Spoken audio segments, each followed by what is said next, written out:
Good morning, and thank you all very much for having me. My name is Laura, and I am the Learning Manager at the Florence Nightingale Museum. So we're based at St Thomas's Hospital, London, down in the basement, which is where her first training school began. So I'm going to tell you a little bit more about her, show you some items from our collection as well, and yeah, hopefully you'll all get to learn something.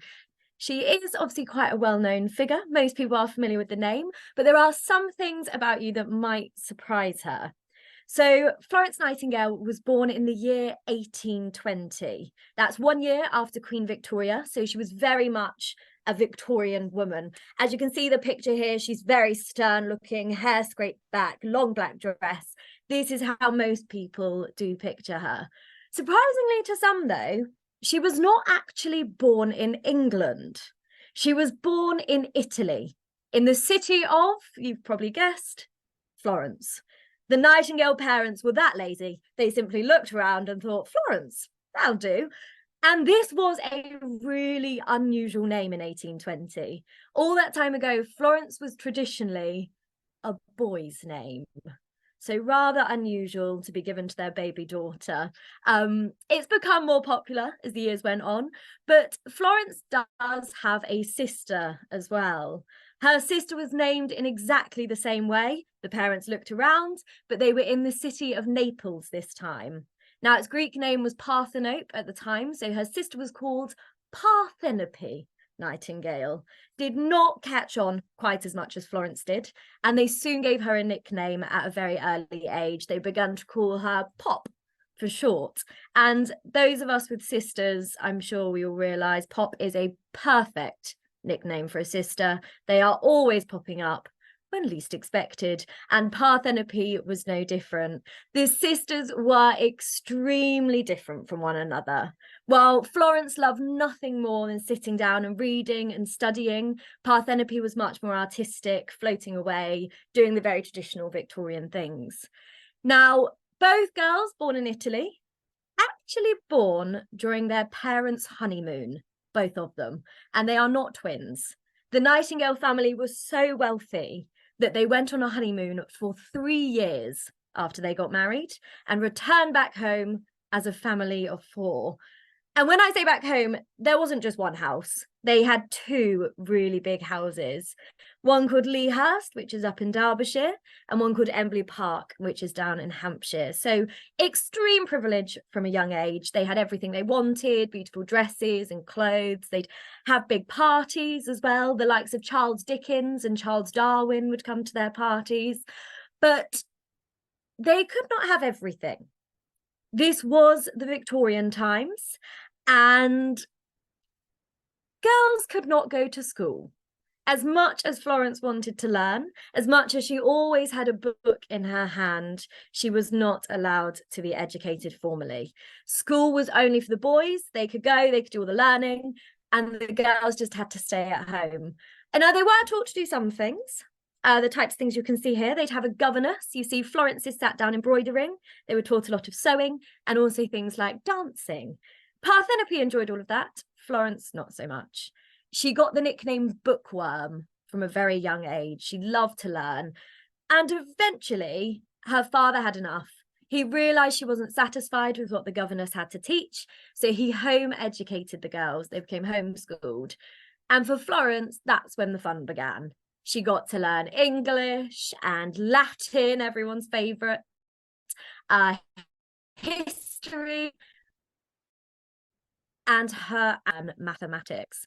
Any of you maths lovers, hands up if you are. I definitely am not, but Florence, no, I see Christine shaking her head quite dramatically there. For Florence, it was her favourite thing. In fact, she got so good at maths that her father had to hire in a lecturer from a local university to teach her. So she was incredibly happy with this new education. But as she got older, the Victorian expectations came back. And of course, she was expected to get married. Now, this gentleman here is one of her suitors. He is a very smart man. He's got quite a cravat, balding at the top, a very formal portrait as he looks off to the side here. His name is Harry Verney, and he is one of the four men that proposed to Florence Nightingale. Now, they were all nice men. This one actually, when she turned him down, went on to marry her sister instead. He was so desperate to be part of the family. Florence said no, but Parthenope said yes. And Florence kept saying no. She said no to all four of the men that proposed to her. And as I said, this wasn't because they weren't nice, but if she'd have got married, she would not have been allowed to have a job. At this time, you could not be married and work. And again, she found that unfair. She wanted her life to have purpose. She didn't just want to be married. She referred to it as the tyranny of the drawing room. So she wanted to work because she believed she received a calling. Just before her 17th birthday, she believed that God called her to duty, that he called on her to become a nurse. Now, most people receiving that kind of calling today would think that's quite a positive thing. Florence thought it was positive. She loved the idea of being a nurse. But at the time, it did not go down very well. Now, this image is an illustration from Martin Chuzzlewit, the Charles Dickens book. And this is what nurses were seen as being like at the time. Now, here she sat in her armchair with her feet up, rubbing food from her mouth. She's got many, many bottles of alcohol next to her. And this is how people saw nurses. They were unclean, they were lazy, and they were drunkards. I'm sure we can all agree, not the type of nurse we'd want looking after us. The alternative was the nuns, who were much cleaner and hopefully less drunk. But Florence saw them as caring more about saving souls than saving bodies. So neither options were perfect. And when she asked her parents if she could be a nurse, they were horrified at the idea. They could not think of anything worse for their daughter to do. She kept on asking, she begged her family to let her go into nursing, but instead her father tried to distract her. He sent her off on a great tour. Now, this was quite common in the Victorian times for young, wealthy, privileged few to go and see the world, and Florence was no different. Her father thought if she travelled the world, she would get distracted, she would change her mind about becoming a nurse. And she travelled. Sounds like she had a wonderful time. These are a few of her objects, trinkets that she brought home with her. On the top left there is a black banner with sort of gold writing. This is something Florence made from her own petticoat, and she used it as a sail. It's sort of a long sash, but she used it as part of her sail when she crossed the River Nile. She was not afraid of anything. She travelled around Egypt, crossed the Nile.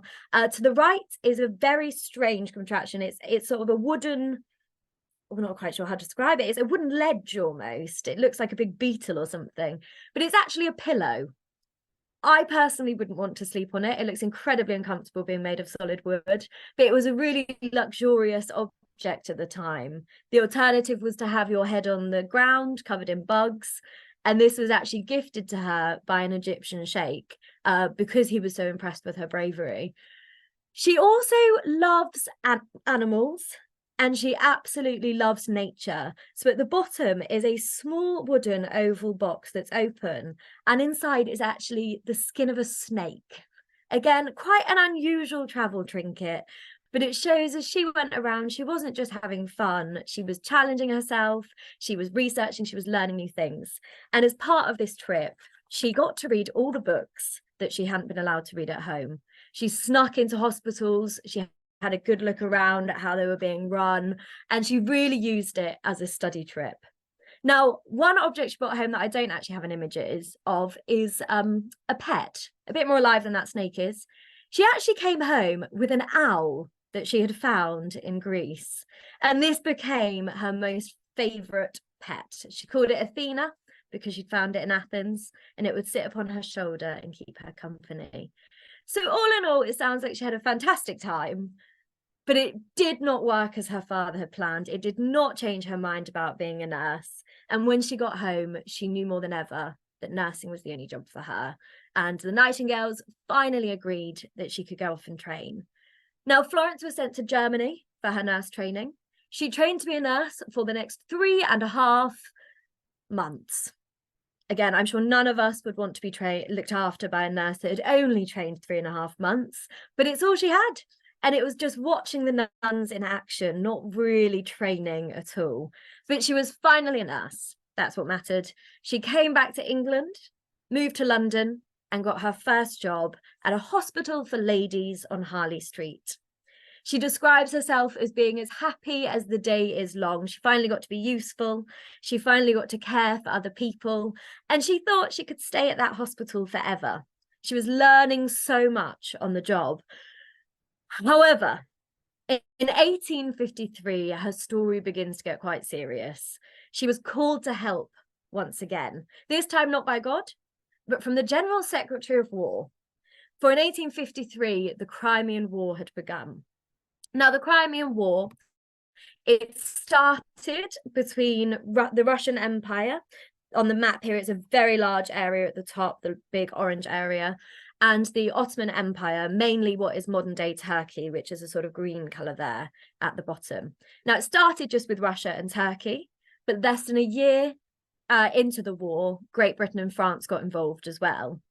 Now, we sent 30,000 soldiers to help the Turkish army. And you can see it's quite a long journey. There's a red dotted line from London all through France and then crossing the Mediterranean Sea. We sent 30,000 soldiers, but only a few doctors, only a small amount of medicine, and no nurses. Not one single nurse was sent to help the soldiers. They did do well to begin with. They won the first battle, but naturally in war, some did get injured. These injuries meant they had to go to the war hospitals that had been opened, and hospitals with no nurses. Do you even dare imagine? They were an absolute disaster. Now, the doctors had done some very clever things. They had ordered lots of wood for the beds. They just didn't see it as their job to actually put those beds together. Soldiers were coming in injured, and here's an image that was printed in the newspaper. They are piled upon the floor, most of them. The lucky few had beds, but the majority were lying on the hospital floors. Now, these hospital floors were not being cleaned either. They were covered in blood and sick and dirty bandages. In this image, we can see sort of luggage that's been left, tipped over tankards of drink. It's really not the kind of place you'd want to go to be better. But the image here is actually from a newspaper.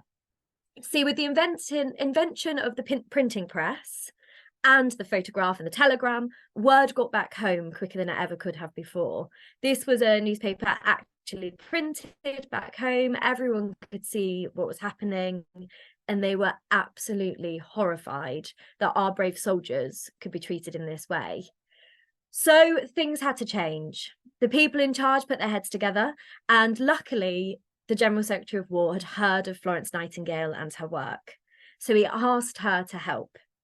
She said yes, of course, and started this long journey herself. So we've got the map back here, that long trip. It started comfortably, a carriage ride through France, but soon she found herself on a rather rickety postal boat crossing the Mediterranean Sea there. By the time she arrived at this horrible hospital, she was quite ready for a bath. She'd been travelling 13 days at this point, yet she was greeted with absolute filth. She tried to find a water well as soon as she could. And when she did come across a water well, she peered inside and was greeted with a dead horse. The only source of water for this hospital had a dead horse in it. Again, I'm sure we can agree, none of us would want to drink that water. And the food was not much better. Soldiers were eating rotten meat and mouldy vegetables. So she knew that things had to change. She had brought a team of 38 nurses with her. So she marched up to the doctors in charge and she told them that she was going to sort out their hospital. They were not so happy to see her. In fact, they tried to send her back home. They told her they did not need her help. They told her they would not listen to what a woman had to say. These were quite strong men. They did not want her input. But she could see this mess. So she decided to completely ignore them and put her nurses to work anyway. They had bought scrubbing brushes and brown Windsor soap with them, so they started to clean. And the hospitals were busy places, so she also created a uniform for her nurses. Now, this is the first ever British nursing uniform. There's a long sash with red edging that says Scutari Hospital down it. Now, nurses had to sew these themselves as well. They, luckily, Victorian era, they were all quite well taught in needlework, but they each had to sew their uniform and a nice white apron to go below it. Now, they really did work hard. They scrubbed every surface they could. They got the horse out of the well. They built beds. They washed the walls. And before long, the hospital had completely transformed. No longer were soldiers lying on the floor. You'll see in this image, it's much brighter, much airier. Windows have been opened. Soldiers are tucked in bed. There is a stove in the middle of the room. They were actually getting good food. Some of the soldiers started gardening for fresh vegetables, and they managed to sort out supply chain issues to get meat as well. Medicines were all organised on shelves, no longer scattered on the floor. And of course, in a nice, clean hospital, you have the best chance of getting better. There were no longer rats carrying diseases and water making you sick. Florence Nightingale had managed to save lives at this hospital. And soon, the grumpiest of doctors could no longer ignore that nurses were actually quite useful. So they were able to really care for the patients too. They were allowed to give out the medicines. They kept up the cleaning, of course, but the food as well. But Florence realised that as well as medicines, the soldiers needed their mental health being looked after as well. They were far from home, they were lonely, they were homesick. So nurses would also help to write letters. They would tell them stories and jokes. They would hold their hands when they were frightened. And her love of animals continued. Now, she never became keen on the rats, but she realised a pet is a good companion for the sick. So the soldiers got their very own, oh, I can't find it there. Is he gone? Oh, the image hasn't come up there. But the soldiers actually got their very own tortoise, a little tortoise called Jimmy that wandered around the wards just as her nurses did and really cheered everybody up. Unfortunately, I don't seem to have the picture there. Sorry about that. But Florence herself was busy in the daytime. She was often looking after the organisation of the hospitals, and not just the hospital she was in, all the hospitals in the area. But she would go out onto the wards by night. And this is where she got her nickname. So they started to call her the Lady with the Lamp. And it's reported some soldiers were so happy to see her, they would actually blow kisses at her shadow as she passed. Now, there's two images on the screen at the moment. The one to the left is a close-up of a lamp, and the one to the right is a painting of her walking around the wards with the lamp. Now, the eagle-eyed amongst you might notice they are very, very different lamps in these images. And this is a bit of a problem with the Lady with the Lamp, is she is almost always drawn and painted holding the wrong type of lamp. The image on the right is an oil lamp. She's sometimes portrayed holding sort of a genie lamp as well. And this is because the artists weren't there. They had heard of the Lady with the Lamp, so that's what they drew, that's what they painted, but they had forgotten. She was not working in England. She could not get oil lamps or genie lamps. She was working in Turkey. So the lamp on the left is the type of the lamp she actually had. This is the one from the museum, and it is a traditional Turkish lamp. It is called a fanus, and it will be lit by candle inside. It's sort of a corrugated edge, so it can open and close for transportation, and it's a waxed material down the side, so it's slightly fireproof, not completely, but slightly. So the Lady of the Lamp would have actually had the one on the left here, this Turkish fanus, and she really did become famous. The war only lasted 2 years, and then it was time for her to come home. But by this point, a lot of people knew about her and her work. She referred to it as buzz fuzz, all of this publicity, but it meant people were really, really excited to meet her. She did not like this.